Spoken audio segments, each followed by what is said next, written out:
Намираме се на Белемания, където за първи път представяме най-новия модел на Буба. Това е Zaza 2. Първият въпрос на всеки би бил какво е 2.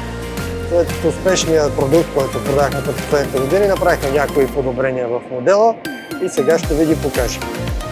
Първо в шасито. Допълнителни амортисьори, които направят количката още по-удобна, още по-мека и още по-приятна за използване.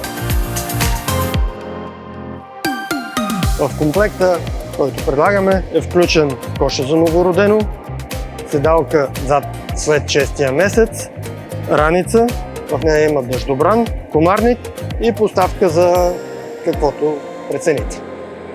Хората най-често ни питат, лесно ли се разглобява, как се сгъва, малка ли е, компактна ли. Показвам.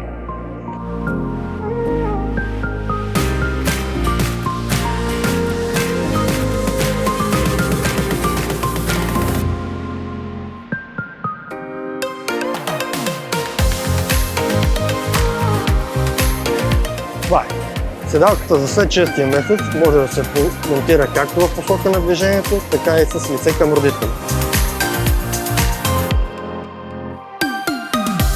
Седникът е голям, още по-голям, още по-голям. Може да покрие детето изцяло, да го предпази в слънчеви време или в ветровито време.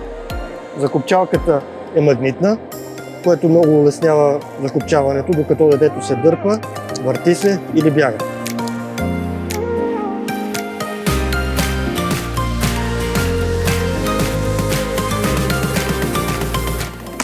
Облегалката има пълно легнало положение.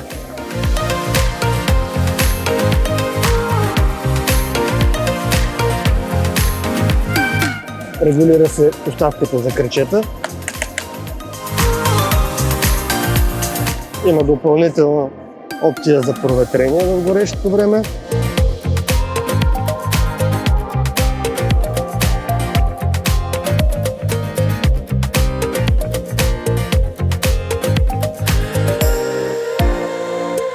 Друго подобрение в новата Zaza 2 е механизмът за регулиране на седника, който вече се регулира без бутони, лесно и без никакво усилие, което елиминира възможността нещо да се счупи.